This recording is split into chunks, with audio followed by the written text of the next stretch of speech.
Հայաստան-Ադրբեջան խաղաղության պայմանագիրը 100%-ով համաձայնեցվել է։ Պայմանագիր, որը կոնֆետի թղթի մեջ գտնվող ռումբ է, թե Հայաստանի կապիտուլյացիան ապահովող դատավճիռ։ Հայաստանին սպասվող պայծառ ապագային զուգահեռ Ադրբեջանը պատրաստվում է նոր լայնածավալ պատերազմի։ Իսկ երկրի վարչապետը հստակեցրեց ու արդեն ձևակերպեց. այո, ճանապարհ տալու ենք Ադրբեջանին։ Ինչ սուր է ճոճվում Սյունիքի գլխին եւ ինչպես են կտրելու մեղրին Հայաստանից։ Այս եւ այլ կարևոր հարցերի շուրջ այսօր խոսելու եմ Հայաստանի շնորհապետական կուսակցության նախագահ քաղաքական գիտությունների թեկնածու Գուրգեն Սիմոնյանի հետ։ Նա պատրաստ է, որպեսզի բացի փակագծերը։ Թերագնահատելով թշնամուն մեզ համար փորեցինք գերեզման ըստ էության։ Երկրի վարչապետը ասաց, որ տալու ենք ճանապարհ։ Ինչ է նշանակում։ Ինքը միշտ հողը նախապատրաստվելու մեզ վրա հարձակվելու։ Ինչ է ստացվում։ Ստացվում է, որ Հայաստանի 30-ամյա պատմության էջը փակվում է։ Ստացվում է տանում են դրան։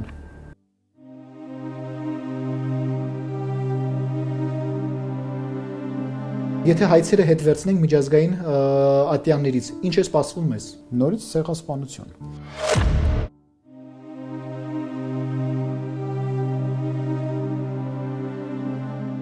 Թշնամիները զինվում է եւ պատերազմի շեմին ենք։ Այո։ Ողնաշարդ փշրում են, հերիք չի։ Ողն ուղեղտել են հանուն, որ առասարակ ոչ մի շանս չունենաս։ Ինչ է ստացվում։ Հայաստանը կործանվում է, վերջ։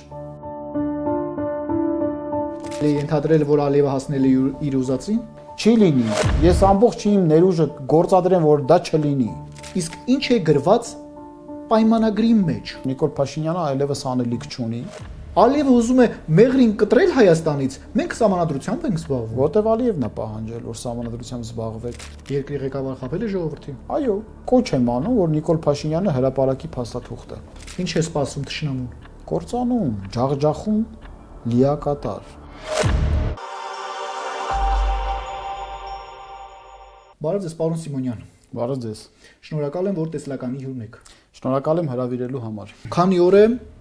քաղաքական դաշտը եւ զանգվածային լրատվամիջոցները խառը քաոսի մեջ է։ Նախ եւ առաջ հասկանանք, խաղաղության պայմանագիրը ասվում է, որ պատրաստ է։ Ասվում է, որ վերջին երկու կետերը, որի շուրջ կային որոշակի տարաձայնություններ, արդեն հստակեցվել է։ Ասվում է, թե պաշտոնական Երևանի կողմից, ասվում է, թե պաշտոնական Բաքվի կողմից ու առավել եւս Ադրբեջանի արտգործնախարարի բերանով։ Ինչ պայմանագիր է սա եւ ինչ վտանգներ է կրում իր մեջ։ Առաջին հերթին ես կառաջարկեի, որ այդ խաղաղության պայմանագիր կոչեցյալը առնենք ճակերտների մեջ, այսպես կոչված խաղաղության պայմանագիր, որովհետեւ եթե մենք բովանդակային առումով խաղաղության պայմանագրի մասին ենք խոսում, ապա պետք է ինքներս մեր մեջ փափագ ունենանք, հույս ունենանք, որ դա ի վերջո կտանի խաղաղության։ Բայց ես չեմ հավատում, որ այդպիսի փաստաթուղթը կտանի վերջնական խաղաղության, որովհետև վերջնական խաղաղության համար հիմքեր չկան։ Վերջնական խաղաղության համար միշտ արժանապատիվ պայմանագրերը եւ արժանապատիվ փոխստեկ համաձայնեցված փաստաթղթերն են բերում, ընդ որում երբ որ իրողությունները խաղաղության են։ Իսկ մենք ապրում ենք պատերազմի դարաշրջանում, պատերազմի իրողությունների համատեքստում եւ անընդհատ մենք լսել ենք Ադրբեջանի կողմից միլիտարիստական ռազմաշունչ հայտարարություններ Հայաստանը կործանելու, ջախջախելու, նրանք անգամ հանդգնում են միջամտելու Հայաստանի Հանրապետության ներքին հարցերի մեջ, սահմանադրության հարց են բարձրացնում, ներքաղաքական իրավիճակում քաղաքական գործիչների եւ քաղաքական խոսույթի հարց են բարձրացնում, ռևանշիստների այսպես կոչված ինչ որ բաներ են արծարծում իրենց հետագա քայլերը արդարացնելու համար։ Այո, այդ թվում նաեւ նրանք կոնֆերանսներ են հայտարարում, ինչ որ արևմտյան այսպես ասած Ադրբեջանի մասին են խոսում, ոչ կառուցողական դիրքերից։ Հիմա ելնենք այն հանգամանքից, որ քանիցս մեր կողմից նշված կետեր կային, որոնք մենք չգիտենք ինչ կետեր են, պետք է նախ այդ փաստաթուղթը բացենք, բայց մամուլի մամուլում տեղ գտած արտահոսքից որոշակի պատկերացումներ ունենք, թե ինչ կետեր են այնտեղ պարփակված։ Ենթադրենք Լեռնային Ղարաբաղի հարցով Հայաստանը ասում է, որ պահանջ չունի, սա կետ 1 նշենք։ Հետագամ իհարկե փաստաթուղթը մենք պետք է պահանջենք, որ ցույց տան մեզ, այդ ինչ փաստաթուղթ է։ Բացեք, թող հանրությունը տեսնի։ Երկրորդ կետով գուցե այնտեղ նշված լինի կետ եվրադիտորդների առաքելությունը դուրս բերելու մասին։ երրորդ երկրների զինված ուժեր տեղակայելու մասին։ Այնտեղ լինի կետ արտատարածքային պահանջի վերաբերյալ, այսինքն միջանցք տրամադրելու մասին։ Պետք է հասկանանք այդ կետերը կան թե չէ եւ ինչ սկզբունքով են այնտեղ այդ կետերը նշված։ Այնտեղ լինի կետ Մինսկի խմբի համանախագահությունը ցրելու վերաբերյալ։ Այնտեղ լինի կետ այն սպառազինությունը, որը որ Հայաստանի Հանրապետությունը օգտվելով իր բացառիկ իրավունքներից, օտար պետություններից սպառազինություն է գնում, որ ինքնապաշտպանությունը կարողանա պատշաճ մակարդակով կազմակերպի, ստիպված լինենք հետ վերադարձնելու կամ վաճառելու։ Այնտեղ լինի կետ, որը որ վերին շեմ հաստատած լինի Հայաստանի Հանրապետության զինված ուժերի թվաքանակի մասով։ Դուք պատկերացնում եք, ինչ խայտառակություն կլինի այդ պայմանագիրը իր էությամբ։ Իսկ դուք ինչ եք կանխատեսում։ Ես կանխատեսում եմ, որ Ադրբեջանը ամեն դեպքում գնալու է ամենածայրաստիճան մեզ համար անթույլատրելի պահանջների առաջ քաշման ճանապարհով։ Ընդհանուր պատերազմ։ Պատերազմի սպառնալիքի տակ պատերազմը ամենաանթույլատրելի պահանջը չէ, պատերազմը միջոց է։ Լավ, եկեք հերթով, որի միջոցով նա կարող է այդ միջոցը զորաշարժելով ստանալ ավելին, կամ որի միջոցով մենք կարող ենք խափանել նրա ավելին սпасելու եւ ակնկալելու հնարավորությունը։ Պատերազմը հնարավորություն է, միջոց։ Որպեսզի པարզ լինի, սիրելի ժողովրդին ուզում եմ բացատրել, գիտեք, մեզ անդադ վախեցնում են պատերազմ եզրով եւ ձեր արչեւ կանգնած նստած Գուրգեն Սիմոնյանը ինքը պատերազմի դաշտում եղել է, պատերազմից չի վախեցել, չի փախչել։ Ես իմ աչքերով եմ տեսել եւ ամենա սարսափելի ռազմաճակատներից մեկում եմ եղել։ Հիմա ինչի սա ասեցի, որ դուք տեսնեք, որ ձեր առջև նստած անձնավորությունը բարոյական իրավունք ունի այս թեմայից խոսելու։ Գրասենյակային մարդ չի միայն սպիտակ վերնաշապիկով, որ արծարծում է այս թեման։ Պատերազմը դա իրողություն է, իրավիճակ, այնպես ինչպես որ խաղաղությունը։ Այն բաները, քաղաքական ծրագրերը, այն մոտեցումները, որոնք խաղաղության ժամանակ անհնարին են թվում, ռազմական գործողությունների ժամանակ դառնում են հնարավոր։ Եվ հակառակը, այն մոտեցումները, որոնք որ պատերազմի ժամանակ անհնարին են դառնում, խաղաղության ժամանակ են հնարավոր լինում։ Պետությունները, որոնք որ հին ազգերի կողմից են կայացված եւ անընդմեջ պետական կառավարման համակարգ են ունեցել, միշտ օգտագործել են խաղաղության եւ պատերազմի հարացույցերը իրենց ազգային շահերը առավելագույնը սպասարկելու համար։ Մեզ հայերից պատերազմը դարձրել են վհուկ եւ ահաբեկում են պատերազմի միջոցով։ Բայց պատերազմը գործիք է, պետությունների ձեռքին, չեք տեսնում ոնց են խաղում։ Իհարկե։ Ոնց են խաղում պատերազմ խաղաղություն հարացույցով ավելին ստանալու համար։ Ագրեսիվ քաղաքականությունը եւ միլիտարիստական մոտեցումները հարիր են համամարտկային համաշխարհային ընդդիմամարտությունների ժամանակահատվածում։ Դա այն ժամանակահատվածն է, երբ որ համաշխարհային կարգը խալխլված է, երբ որ աշխարհում խմորումներ են ծավալվում եւ պետությունները միմյանց նկատմամբ ագրեսիվ քաղաքականություն են վարում։ Խաղաղ իրողությունները, իրավաքաղաքական պայմանագրերը, փաստաթղթերը, դիվանագիտական կապերը, տնտեսական մոտեցումները ակտուալ են եւ արդյունավետ են լինում խաղաղ իրողություններում։ Այն է թե պատերազմների ավարտից հետո ձևավորված հաստատուն աշխարհակարգերում։ Օրինակ երկրորդ համաշխարհային պատերազմից հետո, երբ որ ՄԱԿ-ը հիմնվեց, արդեն աշխարհը մտավ խաղաղ կենսագործունեության մեջ, իրավաքաղաքական փաստաթղթերը եւ դիվանագիտական մոտեցումները դարձան արդիական եւ ակտուալ։ Բայց ով կենթադրեր, որ Երկրորդ համաշխարհային պատերազմի ժամանակ դիվանագիտական կոմունիկացիաները արդյունավետություն կունենան, եթե ակտիվ ռազմական գործողություններ են ծավալվում բոլոր ռազմական թաթերաբեմներում։ Ժողովուրդները, որոնք ուզում են անկախ լինել եւ ունենալ սեփական պետությունը, այս աքսիոման պետք է հասկանան։ Ինչը կրկնվող բնույթ է կրում եւ ցանկացած դարաշրջանում կա։ Ինչի է մեզ համար պատերազմը մեր ենթագիտակցության մեջ նստած որպես աղետ միայն, բայց պատերազմը հին քաղաքակրթությունների եւ անընդմեջ պետականություն ունեցող պետությունների համար նաեւ հնարավորություն է։ Այո։ Որտեղ մենք պետություն չենք ունեցել, բայց միշտ եղել ենք ռազմական գործողությունների թատերաբեմ, իսկ թատերաբեմները կորցնում են, պատերազմի կողմերը առավել եւս հաղթող կողմերը շահում են։ Պետություն չենք ունեցել։ Դրա համար բոլոր տեսակի հզոր տերությունները մեր վրայով իրար դեմ պատերազմ են արել, դժողը եղել ենք մենք միակ, բացառիկ, անգամ պարտված կողմը այդքան չի տուժել, որքան թատերաբեմը, որը пассив կարգավիճակ ունեցող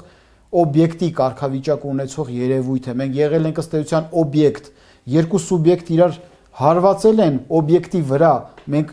թատերաբեմն ենք եղել։ Դրա համար մեր ենթագիտակցության մեջ դա նստած է որպես միակ եւ անկասելի ու անբեկանելի անշրջադարձային աղետ։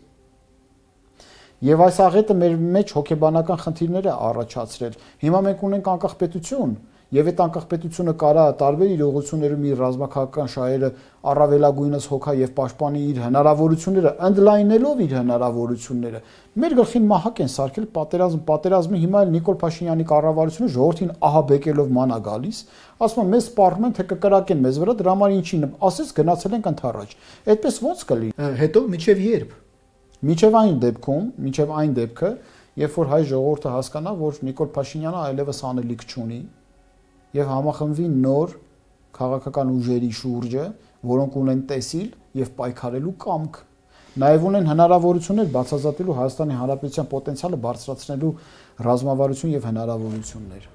Պարոն Սիմոնյան, տեսեք, եկեք խոսենք այդ ենթադրյալ ըստ ձեր խոսքի այդ ճակերտավոր խաղաղության պայմանագրից։ Պայմանագիր, որտեղ շատ կարևոր կետեր են, կետեր, որոնց մասին լիարժեքորեն չգիտի Հայաստանի հպարտ քաղաքացին, չգիտի հայ ժողովուրդը, չգիտի սովորական մարդը։ Պայմանագիր, որի երկու կետերը ըստ երկու կողմերի, երկու պետությունների երկար տարաձայնությունից հետո հաստատվել է։ Խոսենք կետ առ կետ։ Ալիևը ամիսներ առաջ եւ ոչ միայն ամիսներ առաջ պարբերաբար հայտարարում է եւ ուզում է Զանգեզուրի միջանցքը։ Չակերտների մեջ Զանգեզուրի միջանցքն է պահանջում իր ենթադրյալ ճանապարհի ուղիներով։ Օրերս երկրի վարչապետը ասաց, որ տալու ենք ճանապարհ։ Ինչ է նշանակում։ Պետք է հասկանանք, ինչ է նշանակում տալու ենք ճանապարհ։ Անվերահսկելի։ Եթե անվերահսկելի ճանապարհ ես տալիս, նշանակում է դու արտոնյալ կարգավիճակ ես տալիս Ադրբեջանին քո իրավաքաղաքական եւ սահմանադրական տարածքների վրա։ Խնդրում եմ ավելի հստակեցնենք, ճանապարհ տալը, այդ ճանապարհ բառը եւ միջանցք բառը, երբ փորձում ենք համեմատել, ինչ ենք հասկանում։ Նույն բանն է, տարբեր, այսպես ասած, բառերով խաղարկում են, թե չգիտենք, հենց դա որ չգիտենք, մենք պետք է հասկանանք կոնկրետ փաստաթղթում ինչ է գրված, կարող ենք ենթադրել։ Միջանցքն ու ճանապարհը տարբեր բաներ են։ Այո։ Միջանցքը դա կտրված քո տարածքներից, ֆիզիկա աշխարհագրական տարածքներից մաս է, որ դու անվերադարձ եւ անհատույց տալիս ես ինչ որ մեկ այլ սուբյեկտի, հարևան պետության։ Միջանցքը դա է, միջանցք։ Եթե տրվի այդ չարաբաստիկ ճակերտավոր միջանցքը, ինչ է ստացվում։ Հայաստանը կործանվում է, վերջ։ Դրան զուգահեռ մենք Իրանի հետ կապերը կտրում ենք։ Այդ նշանակում կործանում Հայաստանի։ Այո։ Դա միջանցքի դեպքում։ Այո։ Քննարկենք ճանապարհը։ Ճանապարհի դեպքում, եթե արտոնյալ պայմաններ են սահմանում Ադրբեջանի հետ, այդ արտոնյալ պայմանները ինչ որ մի X ժամանակահատվածում կարելի է չեղարկել։ Որպես փորձառու քաղաքական գործիչ ձեր վերլուծություններով միշտ աչքի եք ընկել։ Եկեք հասկանանք ձեր ներքին համոզմունքը որն է, երբ երկրի ղեկավարը ասում է, որ տալիս ենք ճանապարհ։ Իսկ ինչ է գրված պայմանագրի մեջ։ Չգիտենք, պետք է իմանանք։ Չեք կանխատեսում դուք։ Չի կարելի կանխատեսել, որովհետև դա պայծառատեսություն կլինի, ոչ թե կանխատեսում։ Ինչ իմանանք, ինչ են գրել։ Կանխատեսել այն հիմնավորումներով, որ դուք ոչ մի լավ բան չեմ սպասում։ Տարիներ շարունակ գիտեք այդ քաղաքականության ձեռագիրը։ Լավ բան չեմ սպասում։ Եթե դա նկատի ունեք, չեմ ակնկալում, որովհետև չեմ վստահում ներկայիս իշխանություններին, որ լավ բան չեմ սպասում այս ամենը։ Այսինքն կարելի է ենթադրել, որ Ալիևը հասնել է իր ուզածին։ Ես օրինակ միակ իմ հույսը ներշնչում է այն, որ Ադրբեջանը դրանով չի սահմանափակվելու, պահանջելու է էլ ավելին, ստանալով էլ ավելին փորձելու է ստանալ ամեն ինչ։ Հիմա ամբողջ Հայաստանը։ Նրանք շատ լավ հասկանում են։ Ասում է գալիս եմ Երևան ոտքով։ Դե հետո ամբողջ Հայաստանն է դառնում։ Հիմա տեսեք, ադրբեջանցիները շատ լավ գիտեն, որ Նիկոլ Փաշինյանի կառավարման համակարգը ինչ որ մի ժամանակ սկսվել է, ինչ որ մի ժամանակ էլ ավարտվելու է։ Նրանք երաշխիք չունեն, որ հայ ժողովուրդը չեն թերագնահատում, իրենք մեր նման չեն, մենք միշտ թերագնահատել ենք նրանց։ Մենք մանր կճղակավորների անվանումներով էինք նրանց կոչում եւ դրանով իսկ թուլացել էինք ու թերագնահատելով թշնամուն մեզ համար փորեցինք գերեզման ըստ էության։ Նրանք այդ մոտեցումով չեն, նրանք շատ լավ գիտեն հայ ժողովրդի տաղանդը, հնարավորությունները եւ պատմությունը։ Մեզանից էլ լավ գիտեն։ Եվ հասկանում են, որ այն ինչ որ մի ժամանակ սկսվել է, մի ժամանակ էլ ավարտվելու է։ Որպեսզի հնարավորություն չտան բովանդակ հայ ժողովրդին Նիկոլ Փաշինյանից հետո ձևավորել դիմադրունակ Հայաստան եւ այդ դիմադրունակ Հայաստանը ի վերջո պատասխան պահանջի իրենցից Նրանք փորձելու են ոչնչացնել Հայաստանը, քանի Հայաստանը թույլ է։ Դրա համար եմ ես ասում, որ ստանալով առավելագույնը փորձելու են ձգտելու են ստանալ ամեն ինչ։ Հիմա Ադրբեջանը առաջ է քաշել մի պայման, որ ուզում է փոխել Հայաստանի Հանրապետության սահմանադրությունը, անգամ Նիկոլ Փաշինյանը մի խեղկատակության աստիճանի հասող հայտարարություն արեց, ասեց, որ մենք շուտով ունենալու ենք տարածաշրջանային նշանակության սահմանադրություն։ Դա ինչ ենթատեքստ է պարունակում։ Դա նշանակում է, որ այդ մարդը ուղղակի տարական գիտելիքներ չունի, թե ինչ է նշանակում սահմանադրություն։ Սահմանադրությունը չի կարող լինի տարածաշրջանային նշանակության։ Տվյալ երկրինը չի դա։ Այո, ներքին իրողություններով պայմանավորված իրավաքաղաքական փաստաթուղթ է։ Հակառակ դեպքում իր ասածը ինչպես կարող եք բնորոշել։ Տարական տգիտություն։ Հիմա այս անձնավորությունը Տարածաշրջանը, եթե ասվում է, տարածաշրջանը ով է։ Դա նշանակում է, որ ինքը պատվեր է կատարում։ Հիմա լսեք, տրամաբանությունը զարգացնեմ։ Հիմա եթե Հայաստանի Հանրապետությունից պահանջել են սահմանադրությունը փոխեն, որ պրեամբուլան, այդ ներածական հատվածը փոխեն, այն է թե այո, հղումը դեպի հռչակագիր, որտեղ հռչակագրով մենք վերանկախացել ենք, ոչ թե անկախացել ենք։ Մենք հղում ենք կատարում Հայաստանի առաջին հանրապետությանը, որի ֆիզիկա աշխարհագրական տարածքները ազգերի լիգայի կողմից հաստատված ֆիզիկա աշխարհագրական տարածքներն են, որը ոչ միայն Լեռնային Ղարաբաղն եւ Նախիջևանն է ճանաչում Հայաստանի մասը, այլ դեռ շատ ավելին Գարթմանով եւ այլն եւ այլն։ Հիմա այս հանգամանքում, եթե փորձում են պրեամբուլան հանել արանքից, այդ դեպքում Ադրբեջանը կարող է պայման առաջ քաշի, որ եղբայր, փաստաթուղթը չենք կարա ստորագրենք, հետո post factum դու այդ գործընթացներին գնաս, արի դու այդ գործընթացներին գնա, հետո փաստաթուղթը վավերացնենք։ Հիմա պարզ է, չէ, որ սահմանադրական հանրաքվե իրականացնելու համար նվազագույնը 6 ամիս ժամանակահատված է պետք։ Նվազագույնը։ Կլինի դա չի լինի։ Ես ամբողջ իմ ներուժը գործադրեմ, որ դա չլինի։ Բացատրական աշխատանքով ժողովրդին պատմելով, ներկայացնելով իրավիճակը, վերահսկելով, որ լցոնումներ չլինեն, ռեֆերենդումը արդար ընթանա եւ այլն եւ այլն։ Եվ եթե չի լինում, Ադրբեջանն արդեն կարտ բլանշ ունի, հայ ժողովուրդը չի ուզում խաղաղություն։ Այո։ Ստացվեց, որ ինքը միշտ հողա նախապատրաստվելու մեզ վրա հարձակվելու։ Հետևաբար, աքսիոմատիկ ճշմարտությունը եւ ես բազմիցս, քանիցս իմ հրապարակային ելույթներում ասել եմ, որ Նիկոլ Փաշինյանը ով ուզում է լինի նաև օրվա իշխանությունները, ունեն ընդամենը մեկ խնդիր, որին պետք է հասնեն եւ այդ խնդրի լուծմանը պետք է աշխատեն։ Դա Հայաստանի Հանրապետության դիմադրողականության եւ պոտենցիալի բարձրացումն է, զորն ի բուն աշխատանքով։ Ուրիշ առաքելություն չունես, եղբայր։ Ոչ հայեցակարգեր փոխելու, ոչ ժողովրդի մենտալիտետը կերպափոխելու, ոչ գաղափարախոսական դիսկուրսի խոսույթի մեջ մտնելու, դու դրա ոչ գիտելիքները ունես, ոչ էլ լիազորությունները, ոչ սահմանադրություն փոխելու, ոչ մի բան քո բան ու գործը պետքա լինի երկրի դիմադրողականությունը բարձրացնելը, վերջ, այնինչ դու զբաղված ես ամեն ինչով բացի դրանից։ Եվ դա ինչ է տալիս Ալիևին։ Տալիս է նա, որ Ալիևը բավականին նպատակամետ քաղաքականություն է իրականացնում իր երկիրը ոչնչացնելու։ Պարոն Սիմոնյան, եկեք կետ առ կետ քննարկենք այն հայտարարությունները, որոնք օրերս բարձրաձայնվել է։ Պաշտոնական Երևանը համաձայնել է միջազգային ատյաններից հետ կանչել Ադրբեջանի դեմ ներկայացրած հայցերը։ Ինչ պետք է անի նաև Ադրբեջանը։ Ոչ մի բան, դա միակողմանի զիջում է։ Հիմա օրինակ մերկապարանոց մի արտահայտություն կա, ասում են դա փոխստեկ է, նրանք էլ իրենց հայտերն են հետ քաշում, լուրջ եք ասում։ Մարդկանց հիմարի տեղ եք դնում։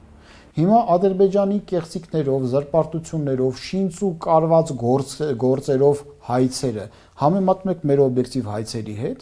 ադրբեջանական հայցերը, որ կմերժվեն աներկբայորեն, գրեթե 100-ից 100։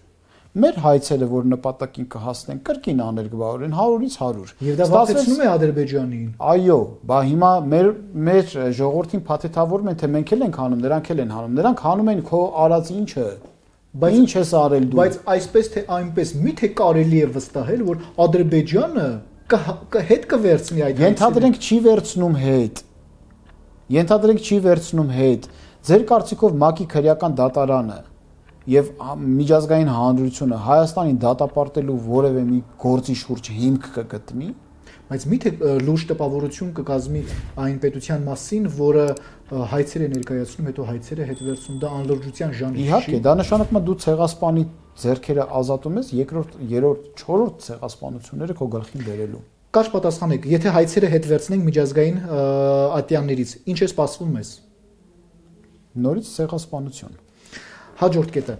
հայ-ադրբեջանական սահմանից դուրս բերել երրորդ երկրների ներկայացուցիչներին։ Եկեք քննարկենք երրորդ երկրների ներկայացուցիչներ Հայաստանում ովքեր են, որոնք են եւ ինչ առաքելությամբ են։ Եվրադիտորդական առաքելությունը, որը ամենուրեք որտեղ որ կանգնել է, իր նոթատետրերով եւ հեռադիտակներով, այդ վայրերում կատարյալ անդոր են ապահովել։ Հիմա պատկերացնում եք, այդ ուղիղ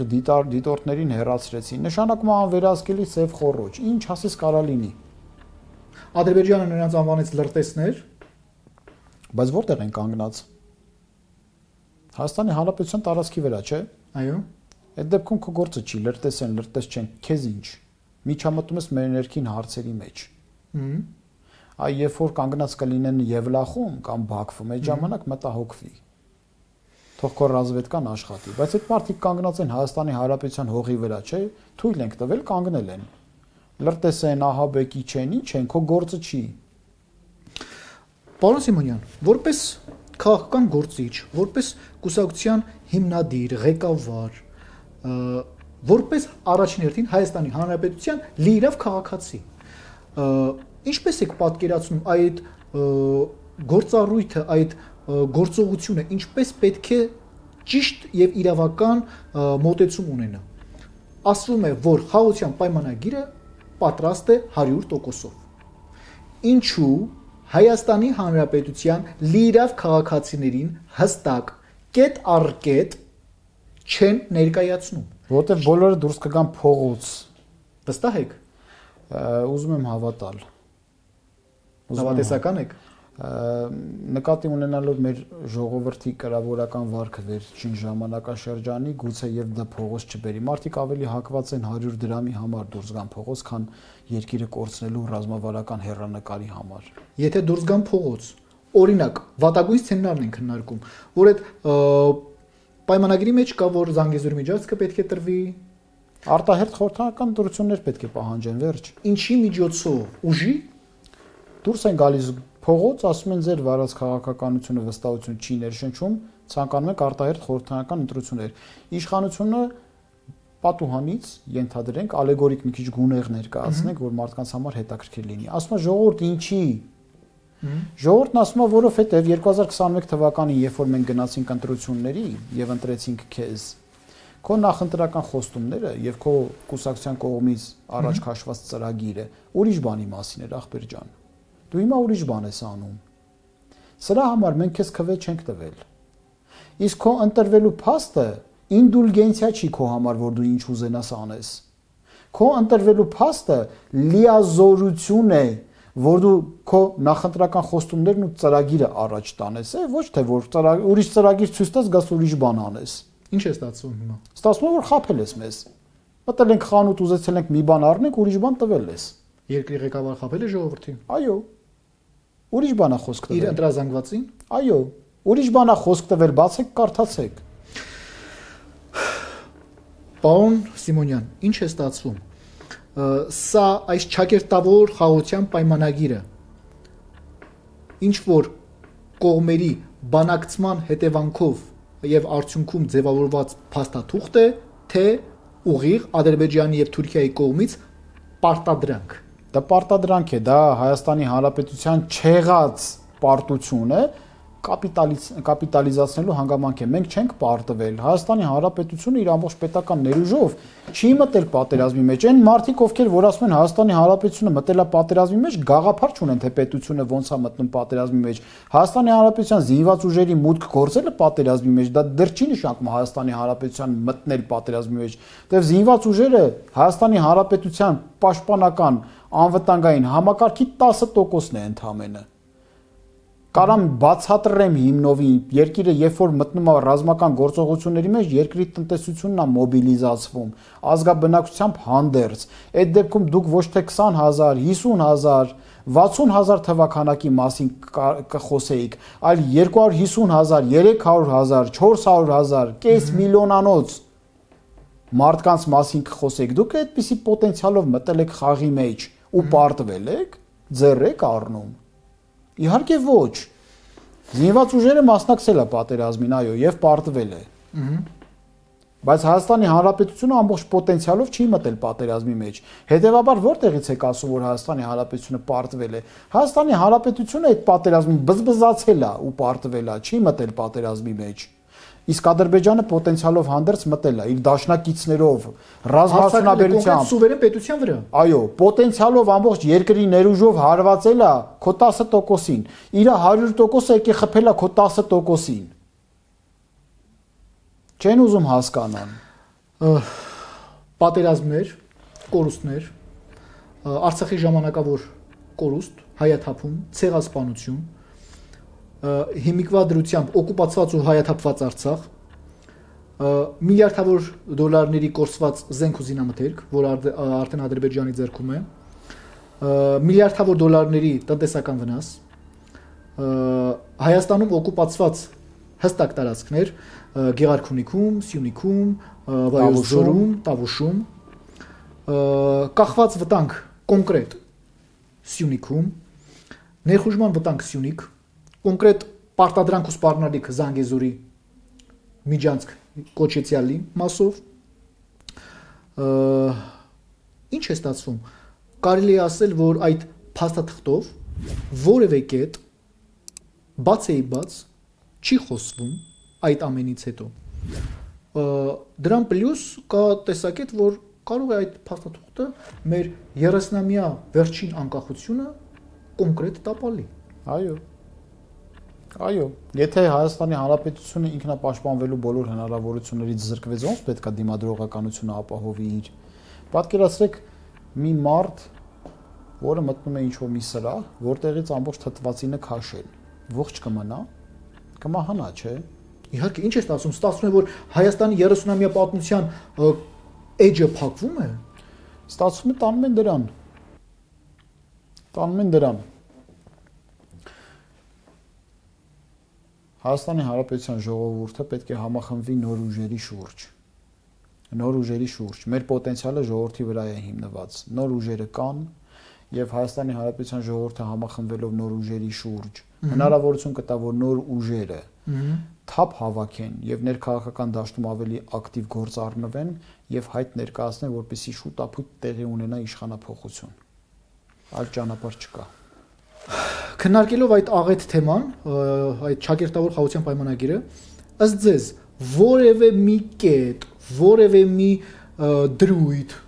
կա, որ կարող է ծառայել ի օգուտ Հայաստանի եւ ի բարօրություն Հայաստանի Հանրապետության։ Ոչ, ընդհանրապես կա մի հնարավորություն վերջնական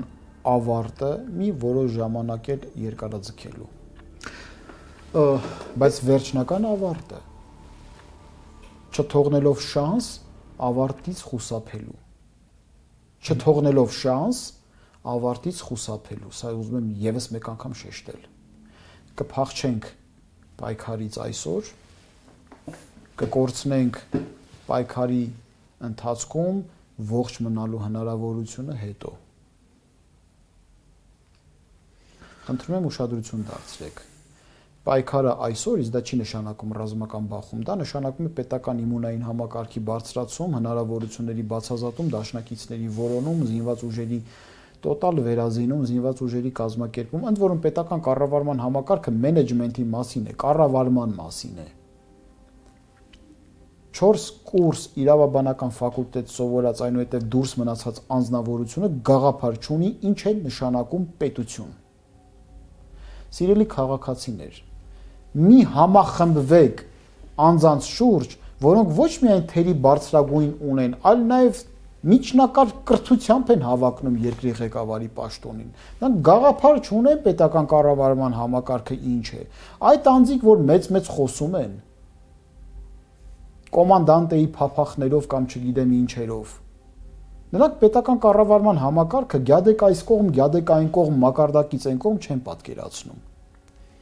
Դա ռազմավարության մասին է, ռազմավարության մասին։ Պահանջեք թիմ, պահանջեք քաղաքական համակարգ, պահանջեք հայեցակարգային փաստաթղթեր, երկիրը կործանման շեմին են հասցրել։ Մեր մարտը հիմա է տարվում, կամ մենք կարողանում ենք քաղաքական տրանսֆորմացիայի ենթարկել, նոր քաղաքական ուժ բերել, մարդիկ, որոնք այդ պահանջներին համապատասխանում են։ Լավագույններից լավագույններին ներգրավել պետական կառավարման համակարգերում, համակարգային փոփոխություններ իրականացնել եւ նպատակամետ քաղաքականություն վարել եւ այս ճահիճից դուրս գալ, կամ գնում ենք ինքնակործանման։ Պարոն Սիմոնյան, երկու կողմեր ասում են, որ խաղաղության պայմանագիրը համաձայնեցված է եւ որևէ դրույթ էլ չի քննարկվում։ Ինչ է ստացվում։ Արդյոք այդ փաստաթղթի մեջ կոնկրետ հստակեցված է Հայաստան-Ադրբեջան սահմանագիծը, օրինակ, որ այդ փաստաթուղթը ապահովում է Ադրբեջանին զինված ուժերի դուրսբերումը Հայաստանից։ Դուք ուզում եք ես կանխագուշակում անեմ։ Ես էլ ի հակադրում դրան ձեր հարցին պատասխանելով կոչ եմ անում, որ Նիկոլ Փաշինյանը հրապարակի փաստաթուղթը։ Հրապարակեք փաստաթուղթը, տեսնենք այդ ինչ եք բանակցել այնտեղ։ Որտեւ այդ փաստաթուղթը հետո պետքա մտնի ազգային ժողով։ Ազգային ժողովի հավանություն ստանալուց հետո պետք է գնա նախագահի մոտ։ Նախագահը պետքա վավերացնի։ Նախագահի վավերացումից հետո գնալու է սահմանադրական դատարան։ Սահմանադրական դատարանը պետքա այդ փաստաթղթի հակասահմանադրական լինելու հանգամանքը պարզի։ Իսկ այս սահմանադրությամբ այդ փաստաթուղթը հակասահմանադրական է լինելու։ Նշանակում է միջև սահմանադրական հանրաքվեն նրանք այս փաստաթուղթը չեն կարող տանել ազգային ժողով։ Իսկ սահմանադրական հանրաքվեն առնվազն 6-7 ամիս պահանջելու է։ Իսկ հնարավոր է արդյոք մեր օրերում միանձնյա ստորագրումով այդ բոլոր ատյանները դուրս շփոթվեն։ Ոչ, դա կնշանակի սահմանադրական հանցագործություն։ Սահմանադրական հանցագործություն։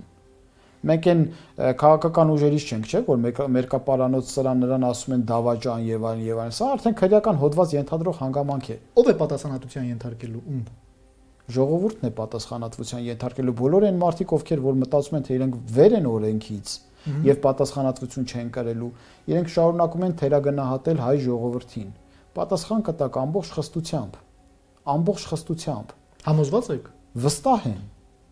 Վստահ եմ, դուք պատմությունը գիտեք, Նեմեսիսը չեք տեսել ինչա։ Պարոն Սիմոնյան։ Երբ որ նրանք այդ հանցագործությունը ավարտին հասցնեն, հիմա շանս կա, որ այդ հանցագործությունը չի իրագործվի։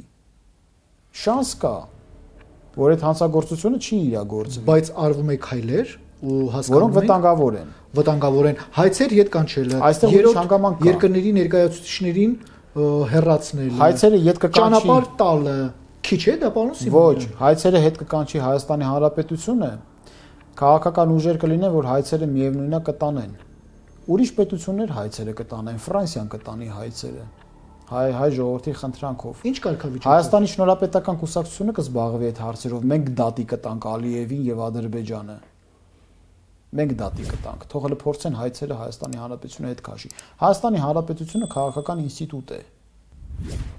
Ընդ որում ամենակարևորագույն քաղաքական ինստիտուտը, բայց կուսակցություններն էլ են քաղաքական ինստիտուտներ։ Սա մեկ։ Երկրորդը, որևէ մի իշխող ուժ, անգամ ամենալավ օրերում, իրենց համար ամենափառահեղ օրերում, չի կարող նախաձեռնել սահմանադրական բարեփոխումներին առնչվող հանրաքվեներ ընտրություններից, հերթական ընտրություններից 5 պակաս։ Սա նոնսենս է։ Նոնսենս։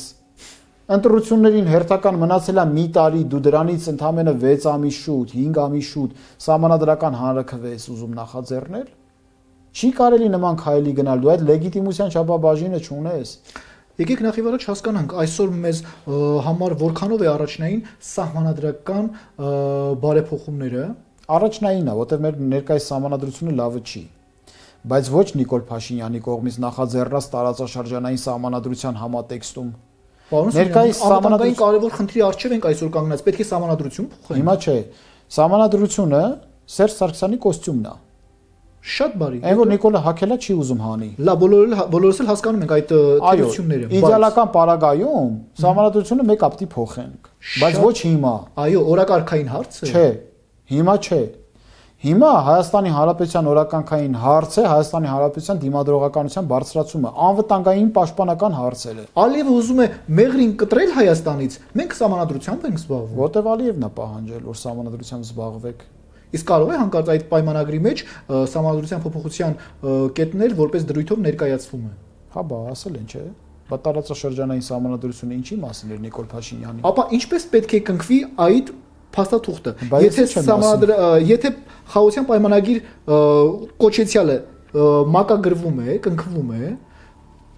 բավականին հարցեր կան, Որ օրենքով լավ, եթե կնքվեց, բավականին հարցեր կան։ Սահմանադրությունը Հայաստանում փոխվում է հանրաքվեի միջոցով։ Այո, մանավանդ երբ որ ներածական մասը պիտի փոխես, առհասարակ դա Առհասարակ։ տեսեք, սահմանադրությունները ունեն 3 տեսակի նորմատիվ իրավական ակտ. գերկարծր, կարծր եւ ճկուն։ Գերկարծր իրավաբանական ակտերը դրանք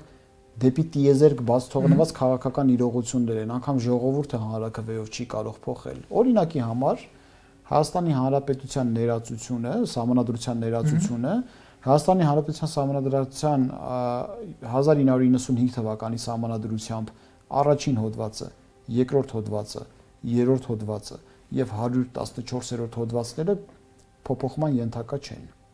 Դա անգամ հանրաքվեով չես կարող փոխել։ Այո, ամրագրված է։ Այո, գերկարծր իրավական նորմ է։ Մնացած կարծր իրավական նորմերը հանրաքվեի միջոցով հնարավոր է փոխել։ Բայց այդ փոփոխությունների մեջ մտնում է նաև այդ գերկարծր, չէ՞, կետերը։ Այո, բայց խնդիրը ո՞րն է, որ 2015 թվականի սահմանադրությամբ Սերժ Սարգսյանը գնաց սահմանադրական հեղաշրջման։ 114-րդ իրավական նորմը չկա, տեղափոխվել է։ Կպել են մատով սրբության սրբոցը։ Այդ Սերժ Սարգսյանի կոստյումը դրա վրա է, այդ սահմանադրական հեղաշրջման հիման վրա է կառուցված։ Նիկոլ Փաշինյանը ժառանգորդն է այդ սահմանադրությամբ։ Հիմա Նիկոլ Փաշինյանը իրավունք չունի սահմանադրության ներածական անկախության հռչակագիրը չեղարկող ներածություն եւ գերկարծր իրավական նորմերը անգամ պլեբիսցիտով հանրաքվեի միջոցով փոխելու։ Հետևաբար Նիկոլ Փաշինյանի նախաձեռնած սահմանադրական բարեփոխումները, եթե կառնչվեն այդ իրավական նորմերին, կլինի սահմանադրական կարգի հեղաշրջման փորձ։ Հեղաշրջման փորձ։ Սա սահմանադրական հանցագործություն է։ Եվ կընթարկվեն մարդիկ որոշ պատասխանատվություն։ Հայ ժողովրդի դատին կկանգնեն, դատի առաջ կանգնելու են, թող կասկած չունենան, բայց ես չեմ ուզում, որ Հայաստանի Հանրապետության կորստով եւ կործանմամբ այդ բանը տեղի ունենա։ Ինչի համար, եթե կարանք կանխարգել ենք։ Թող ոչ կանգնեն պատասխան տալու առաջ, դատի առաջ, ոչ էլ երկիրը կործանման շեմին հասցնեն։ Իմ ամբողջ պայքարը դրա համար է։ Հիմա երկիրը կործանման շեմին է թե ոչ։ Տանում են։ Այո, կապիտուլյացիայի շեմին է։ այո, բայց պայմանագիրը դրա մասին է, որ ընդհանրապես որևէ կերպ անվա սայլակից ոտքի կանգնելու հնարավորություն չունենաս։ Ողնաշարդ փշրում են, հերիք չի։ Ողն ուղեղտել են հանում, որ առհասարակ ոչ մի շանս չունենաս։ Թշնամիները զինվում է եւ պատերազմի շեմին ենք։ Այո, Կա տեսակետ, որ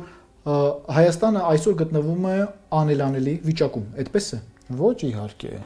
Եթե Հայաստանը անելանելի վիճակում լիներ, մենք խելքներս հացի հետ էինք կերել, որ կուսակցություն հիմնենք, համագումար անենք, գանք իրար հետ միասին այս հաղորդումը նկարենք։ Ինչի համար է, եթե ոչ պայքարի համար։ Ինչ վիճակում է ապա Հայաստանը։ Ծայրաստիճան վտանգավոր վիճակում է, բայց սա անելանելի վիճակը չէ։ Մենք կարող ենք իրավիճակը շրջաբերաբար փոխել եւ հասնել հաղթանակի։ Ես վստահ եմ, որևէ անգամ փոքր կասկած չունեմ, որ հայ ժողովուրդը կարողանա իր ներսի տաղանդը բացազատել եւ ի վերջո այս իրավիճակից դուրս գալ։ Նման իրավիճակներ ենք ի վերջո տեսել։ Պատմությունից հենց տեսեք ինչքան անելանելի իրավիճակներ են եղել։ Ի վերջո ինչը կարող է զսպել բռնակալ Ալիևին։ Միայն ուժեղ դիմակայուն կազմակերպված Հայաստանի Հանրապետությունը։ Հայաստան ունի այնպիսի զենքեր, որոնք ավելի հզոր են, քան տանկերը, անօդաչու սարքերը, ժամանակակից հրթիռները։ Ինչն է մեր ուժի գաղտնիքը, պարոն Սիմոնյան։ Ինտելեկտուալ հնարավորությունը, որը որ կարող է ստեղծել ամենասարսափելի զենքերը թշնամու դեմ։ Ինչ պետք է անել, որ Հայաստանը ոչ միայն պաշտպանվի, այլ նաև վերածնվի նոր ուժով, նոր գաղափարախոսությամբ։ Փոխել իշխանությունները առողջ ուժերով, հետընթաց չափահովող ուժերով։ Փոխել իշխանություն չի նշանակում նախքին հանցագործների նորից հետ վերադարձնել, որոնք բերեցին այն իրավիճակի, որ Նիկոլները կարողացան գան։ Փոխել իշխանությունը նայել առաջ, արժանավորների իշխանության հնարավորություն ստեղծել, շնորհապետության հնարավորություն ստեղծել։ Տարածված արտահայտություն է, պատմությունը կրկնվում է։ Եթե պատմությունը կրկնվում է, ապա ո՞րն է մեր այսօրվա դասը, որը այլևս չկրկնենք անցյալի սխալները։ Եթե պատմությունը կրկնվում է, ապա մենք վերածնվելու շեմին ենք կանգնած, որտեղ ամեն անգամ աղետներից հետո միշտ վերածնվել ենք։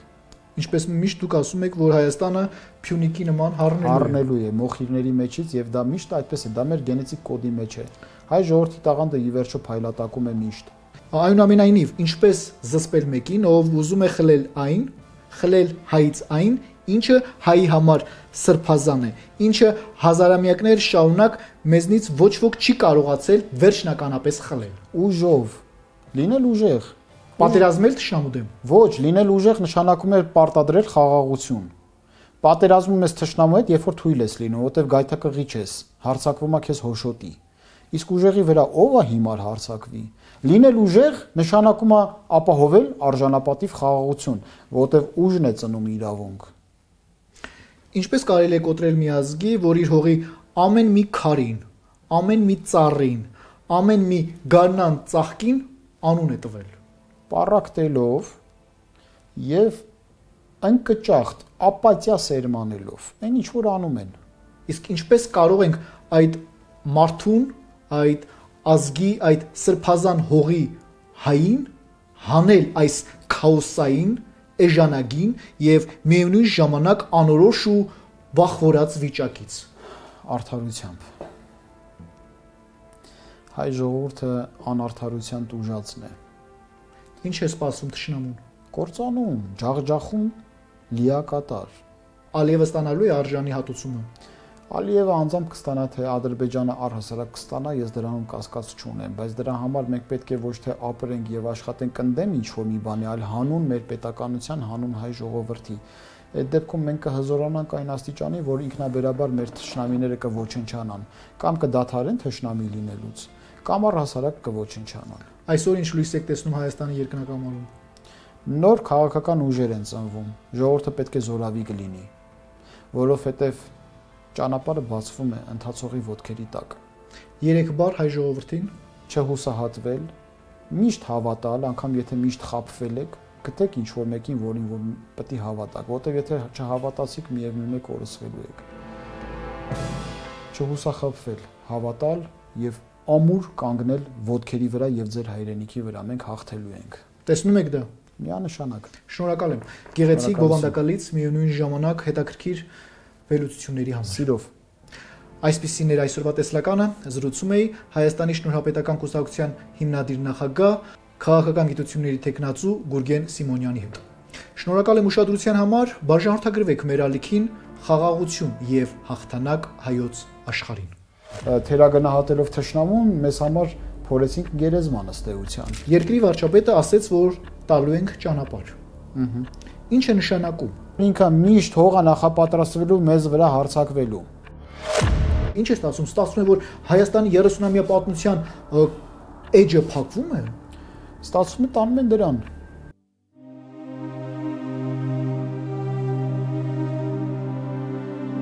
Եթե հայցերը հետ վերցնենք միջազգային ատյաններից, ինչ է սպասվում մեզ։ Նորից ցեղասպանություն։